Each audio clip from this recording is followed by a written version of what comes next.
بسم اللہ الرحمن الرحیم۔ عزیز طلبہ، کل کے اس سبق میں مشتق اور جامد کی بحث مکمل نہیں ہو پائی تھی۔ آج کے سبق میں سب سے پہلے ہم مشتق اور جامد کا بیان شروع کر رہے ہیں اور اس کے بعد 6 اقسام فعل اور 6 اقسام حرف اور یہ میزان، یہاں تک انشاءاللہ العزیز آج کے سبق میں پڑھنے کا شرف ہم حاصل کریں گے۔ آئیے سب سے پہلے ہم دیکھتے ہیں مشتق کی تعریف۔ فرماتے ہیں مشتق اسم است کہ از مصدر بالواسطہ اشتقاق کردہ باشد۔ مشتق وہ اسم ہے جو مصدر سے بالواسطہ یعنی واسطہ کے ساتھ نکالا گیا ہو۔ تنبیہ: مطلقاً مشتق فعل و اسم ہر دو را گویند۔ فرماتے ہیں کہ مطلقاً مشتق فعل اور اسم دونوں کو کہتے ہیں۔ و تعریف: مطلقاً مشتق این است، اور مطلقاً مشتق کی تعریف یہ ہے کہ مشتق است کہ از مصدر اشتقاق کردہ باشد بالواسطہ یا بلا واسطہ۔ مشتق وہ فعل است، مشتق وہ فعل یا اسم ہے جو مصدر سے بالواسطہ یعنی واسطہ کے ساتھ یا بلا واسطہ یعنی بغیر واسطہ کے نکالا گیا ہو۔ چون ضربا از ضربن، جیسے ضربن مصدر سے ضربا اور یضربو ضربا سے اور ضاربن یضربو سے بنا کردند بنائے گئے ہیں۔ یعنی ماضی بلا واسطہ مشتق کردہ باشد و دیگر افعال و اسماء بالواسطہ مشتق کردہ باشد۔ یعنی ماضی بغیر واسطہ کے نکالا گیا ہے اور باقی افعال اور اسماء واسطہ کے ساتھ نکالے گئے ہیں۔ تنبیہ میں مصنف بتا رہے ہیں کہ دراصل مشتق فعل اور اسم کا دونوں پر اس کا اطلاق ہوتا ہے، دونوں کو مشتق کہا جاتا ہے۔ فرق یہ ہے کہ یہ جو مصدر ہے، مصدر سے فعل ماضی بغیر کسی واسطے کے نکلتا ہے اور مضارع ماضی کے واسطے سے اسم فاعل اور اسم فاعل کے علاوہ جو دوسرے اسماء مشتقات ہیں وہ فعل مضارع سے نکلتے ہیں یا بنتے ہیں۔ اسی لیے اصطلاحی طور پر یہاں مصنف نے تعریف کی ہے کہ مشتق است کہ از مصدر اشتقاق کردہ باشد بالواسطہ یا بلا واسطہ، کہ مشتق وہ اسم یا فعل ہے جو مصدر سے بالواسطہ یعنی واسطہ کے ساتھ نکالا گیا ہو یا بلا واسطہ نکالا گیا ہو یعنی بغیر واسطہ کے۔ تو بغیر واسطہ کے مصدر سے ماضی نکلتا ہے اور مضارع اور اسماء مشتقات یہ مصدر سے واسطہ کے ساتھ نکلتے ہیں۔ مصدر اور اسماء مشتقات اور فعل مضارع کے درمیان فعل ماضی کا واسطہ ہوا کرتا ہے۔ اور آگے یہاں سے جامد کی تعریف کر رہے ہیں کہ جامد است کہ از چیزیں مشتق نہ باشد و ازو چیزیں مشتق نہ باشد۔ جامد وہ اسم ہے جو کسی چیز سے نہ نکلا ہو اور اس سے کوئی چیز نہ نکلے۔ مصدر سے فعل نکلتا ہے اور اسم نکلتے ہیں، لیکن جامد یہ وہ اسم ہے کہ یہ نہ تو کسی سے نکلتا ہے اور نہ کوئی اس سے نکلتا ہے۔ یہاں سے اب ہم شروع کر رہے ہیں 6 اقسام فعل، ماضی و مضارع و امر۔ فعل کی 3 قسمیں، ماضی، مضارع اور امر. اصل اقسام فعل سے اند و دیگر از مضارع بنا کردہ شمند.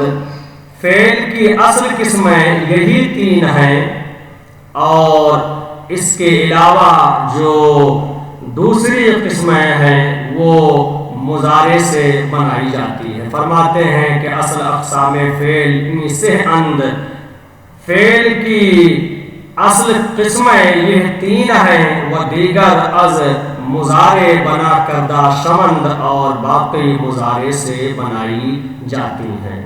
ماضی فعل است کے وضع کردہ باشد برائے حدث در زمانہ گذشتہ. ماضی وہ فعل ہے جو وضع کیا گیا ہو کسی کام کے پائے جانے کے لیے گزرے ہوئے زمانے میں. مضارع در لغت بمعنی مشابہ است، مضارع لغت میں مشابہ کے معنی میں ہے.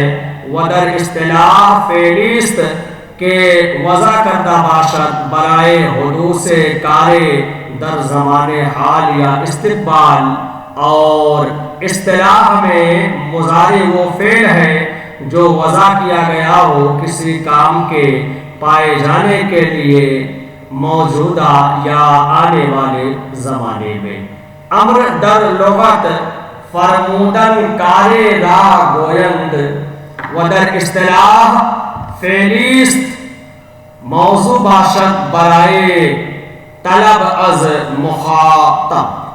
فرماتے ہیں کہ امر وہ لغت میں فرمودن کار را گویند، امر لغت میں کسی کام کا حکم دینے کو کہتے ہیں. ودر اصطلاح فعلی است موضوع باشد برائے طلب از مخاطب، اور اصطلاح میں امر وہ فعل ہے جو وضع کیا گیا ہو مخاطب سے طلب کرنے کے لیے. یہاں تک سے اقسام فعل یعنی ماضی، مضارع اور امر کا بیان ہوا. اب آئیے سے اقسام حرف یعنی حرف کی 3 قسموں کا بیان پڑھتے ہیں. فرماتے ہیں سے اقسام حرف تہجی، مبانی، معانی. اقسام حرف یعنی حرف کے 3 اقسام تہجی یعنی حروف تہجی، حروف مبانی اور حروف معانی ہیں. پہلی قسم تہجی یا ہجا، چون حروف را باسما آہاں شمار کردہ باشد. مثلا الباء والجیم ایہاں را حروف ہجا گفتہ شود. حروف ہجا کہیں یا حروف تہجی. تہجی سے مراد ہے ہجے کرنا، الفاظ کے زیر و زبر کو اور پیش کو الگ الگ ادا کرنا. یہاں تعریف کر رہے ہیں کہ چون حروف را جب حروف کو با اسماء آہاں شمار کردہ باشد ان کے ناموں کے ساتھ شمار کیا جائے. مثلا الباء والجیم، جیسے الباء والجیم ایہاں را حروف ہجا گفتہ شود، تو ان حروف کو حروف ہجا کہتے ہیں. اور دوسری قسم ہے مبانی. حروف مبانی، یہ مبانی مبنا کی جمع ہے، اور مبانی حروف مبانی ان حروف کو کہتے ہیں جن سے کلمہ مرکب ہو لیکن وہ خود کلمہ نہ ہو. جیسے فعلا میں عین کو لے لیجئے کہ عین یہ کلمے کا جز ہے. کلمہ فے عین لام 3 حروف سے مل کر کے بنا ہے. کلمہ ان 3 حروف سے مرکب ہے، اور یہ عین جس طرح فا اور لام کلمہ کا جز ہے اسی طرح سے عین بھی کلمے کا جز ہے. یہاں سے تعریف کر رہے ہیں کہ چون حروف جزء کلمہ باشند آہارا مبانی گویند. جب حروف کلمہ کا جز ہوں، کلمہ کا حصہ ہوں، آہارا مبانی گویند، تو ان کو حروف مبانی کہتے ہیں. چون با در ضربا زیدن، جیسے ضربا زیدن میں با، ضربا زیدن کا معنی ہوتا ہے مارا زید نے۔ اور تیسری قسم ہے معانی۔ معانی یہ معنی کی جمع ہے، اور حروف معانی ان حروف کو کہا جاتا ہے جو معانی پر دلالت کرتے ہیں، یا ان حروف کو کہا جاتا ہے کہ جو افعال کے معانی کو اسما تک پہنچاتے ہیں۔ یہاں تعریف کر رہے ہیں کہ جو حروف دلالت بر معانی کنند حروف معانی اند، حروف معانی جب حروف معانی پر دلالت کریں تو وہ حروف معانی ہیں۔ چون با در مررت بزید دلالت بر الصاق کند، جیسے مررت بزید میں با یہ الصاق کے معنی پر دلالت کرتی ہے۔ مررت بزید کا معنی ہے گزرا میں زید کے قریب سے، گزرا میں زید کے پاس سے۔ یہاں تک